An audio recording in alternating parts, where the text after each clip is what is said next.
Hi, John Dwyer, and welcome to module number 6 of our WOW Manifesto Client Attraction Program. And this is all about events. It's all about doing events. And if you're not doing events, then hopefully after you watch this video module, you'll think long and hard about it. Now, keep in mind, like all of our modules, you have the written blueprint that you can actually just download and see a whole lot of samples of how I've showcased events so that you can just swipe those ideas and use them for your own business. Why would you do events? Well, the great thing with events is that, attendees are normally warm. So therefore, if you've invited people to come along to your seminar or perhaps to your tapas dinner, they're coming because they're hopefully half interested in what you've got to explain to them. Now, they may or may not sort of believe that you're going to flog something to them at the end of that event. Chances are they will expect that, because I don't think they're expecting you to put on a tapas dinner without hopefully showcasing your products or your services and making an offer. But anyway, the fact of the matter is that when people come to events, more than likely they're warm prospects. Second thing is, people love events. We all like going to the opening of a brand new theatre. We like going to a dinner.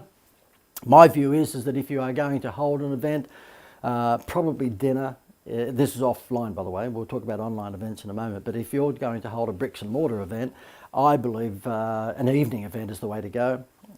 I do hold myself full day seminars. I'm doing more webinars and podcasts and live casts these days. However, traditionally, people in the coaching game will hold a seminar.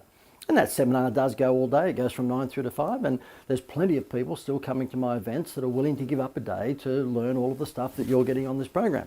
And I'm able to still fill rooms for 7 or 8 hours throughout that day. However, if you haven't built up the repertoire that I've got, and maybe you're not feeling comfortable talking for 8 hours in front of people, then if you've got to choose a time of the day to do an offline event, choose the evening. If you're a member of a Chamber of Commerce, you probably know that when you go to the Chamber of Commerce meetings at breakfast, it's normally kicking off at 7 in the morning. Come about 20 to 9, quarter to 9, everybody's doing this and wanting to race out the door. And so therefore, if you're selling something at the end of your event, then the last thing you want is for people to be running out the door just as you're going, oh, hang on, I was just about to make an offer. There's nobody here. So, breakfast events I don't think are as powerful as an evening event. And the same deal goes for lunch. If you're holding a luncheon event, people are doing that when it gets to around about 2 or 2:30 because they've got to get back to the office. But evening events, they can record their favourite TV show, or they can basically give up, let me see, what would you do of a weeknight? Give up going to the gym, or give up playing a game of tennis, or going to that parent-teacher night. They will give that up to come along to an evening event that might be 6 till 8:30, for example.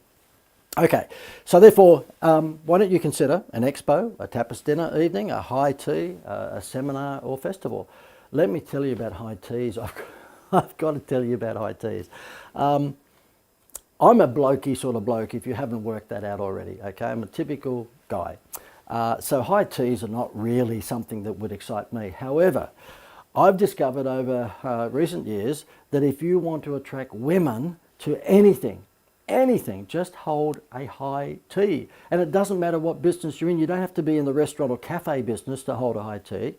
We've had a whole range of different businesses who wanted to attract women, who sometimes drag their husbands or boyfriends along with them, just hold a high tea. I had a furniture retailer in Australia who had a showroom in an industrial precinct of this particular big regional town. So they weren't even in the main street with all of the other retailers. And they were and you'll see this example actually in the blueprint. So when you download the blueprint, have a look at this. They were called Verde Bamboo, V-E-R-D-E Bamboo, Verde Bamboo.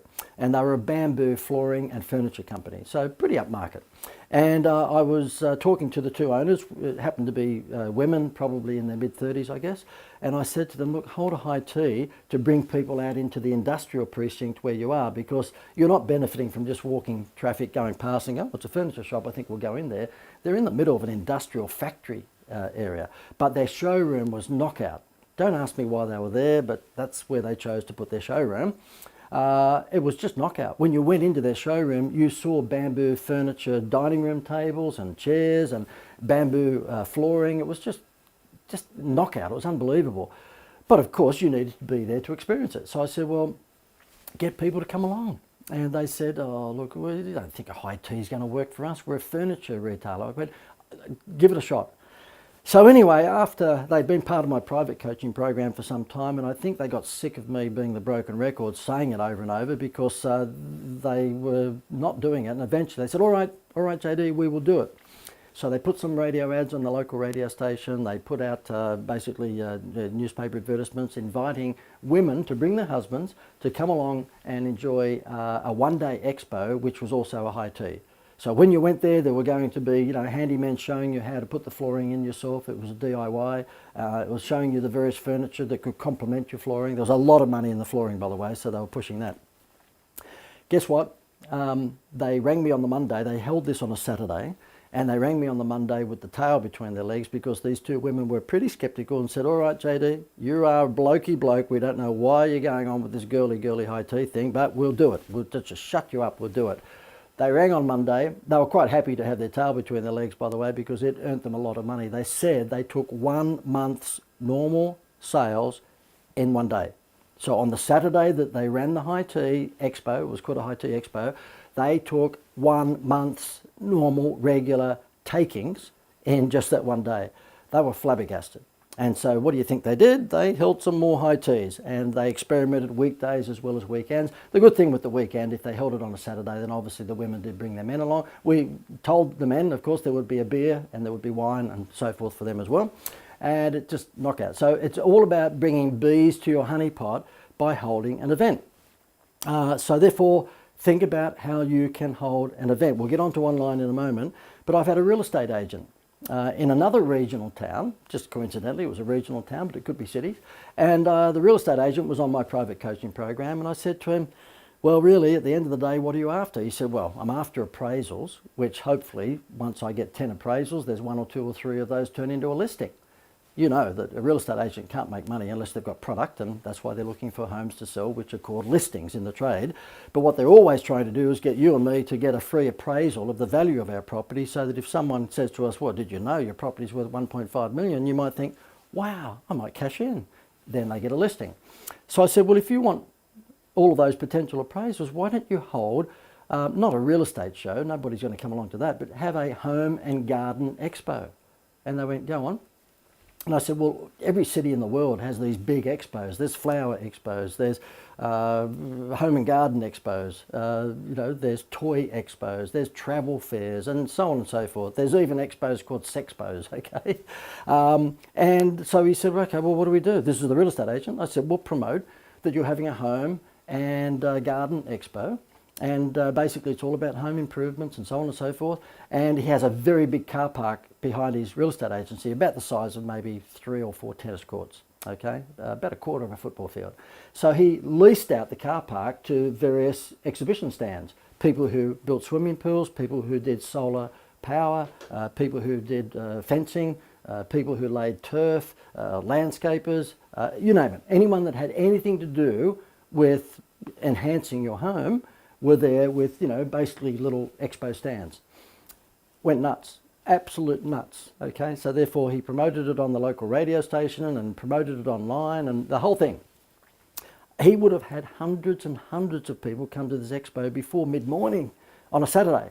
And of course what happened is that at the expo he had various tips he was giving people to enhance their value of their home by, putting in a home theatre, or by, making sure they used annuals in terms of their garden flowers instead of just, ones that might die after that particular season.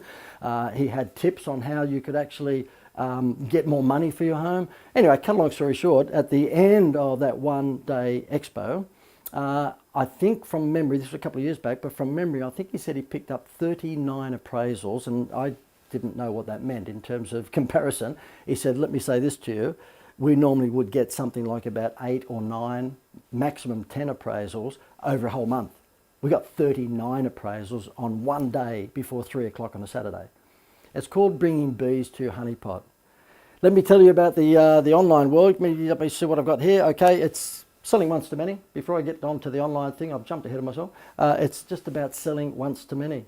And it makes sense. If you want to scale your business, you don't want to sell one-on-one all the time unless you're charging an unbelievably hourly rate. You want to sell once to many. Examples are gardening expos, travel expos, pet expos, food and wine expos. I've been through all of that with you. Furniture store, I told you about that, breaks the record for the high tea. I jumped ahead of myself with the slides here, I'm sorry about that. Our travel company, no, I've got to tell you this one. Travel agency came on board my private coaching program, and the lady who owned this business, her name was Denise, and I said to her, why don't you go through your database and select people who you think would be perhaps future travellers and who would spend a lot of money with you, and invite them to a slap-up dinner, or at least a tapas dinner. So that's what she did. She went through a database and she chose mainly seniors who had been on these river cruises through Europe. And she invited them to a slap-up dinner at a very nice location. I was the MC for the evening. I did the right thing by them because they were a private client. And as it turned out, there was, I forget now, but maybe 80 or 90 people in the room, which would be 45, 50 couples. And the river cruise company got up and did a 15-minute presentation of what the river cruises were looking in the next 6 months and all this sort of stuff. Cut a long story short, the tourism company that did the river boat cruises throughout Europe put in $3,500. The travel agent client of mine put in $3,500. So the whole event cost $7,000 to put on. Guess what? After the presentation from the river cruise company, they took that night $200,000 in sales. Keep in mind the whole event only cost $7,000, of which half was paid by my client. And then within 2 weeks thereafter, because of all of the inquiries that came for that night, they had topped $500,000 in sales. So we're talking about an expenditure, an investment by my travel agent client of $3,500 on the dinner, and she took over $500,000 in sales within the next few weeks. I have that on video. She gave me a lovely testimonial. What I want to talk to you about, though, is the online way of holding events. And pretty much you're watching an example of that right now. This is an event. I'm talking to you at the moment, but I'm also talking to a whole bunch of other people. It's called selling once to many, or communicating once to many. And the ways of doing that in the online world are pretty straightforward. Webinars, podcasts, and maybe Facebook Live. Okay, they're the big three. They're the big three. Obviously, you can have videos on your website as well, and that's selling once to many too, I guess. But because you've probably participated in them as a potential customer, that webinars are a very, very clever way of getting your message across to a lot of people. So therefore consider doing webinars, and they're relatively straightforward to do. Now there's certainly a design format that you need to follow, and if you need any help with that, then obviously you can post that on our Facebook page and I can help you in that regard, because that's what our Facebook club is all about. But yeah, look, once you do a webinar, you'll keep on doing them, I can assure you, because I'm pretty confident that you'll get pretty excited about the prospects. Even if you stuff it up first time around, the fact that you've done a webinar and you're selling once to 10 or 20 or 30 or 50 or 150 or 450 people, I think you're going to see that there's a trend there that you can actually, really improve upon as you do more webinars. So if you said to me, what was the timing of a webinar? How long should it go for? Test and measure, okay, or test and fix. Some webinars do very, very well in just 20 minutes. Some are 30, some are 45, some are 60.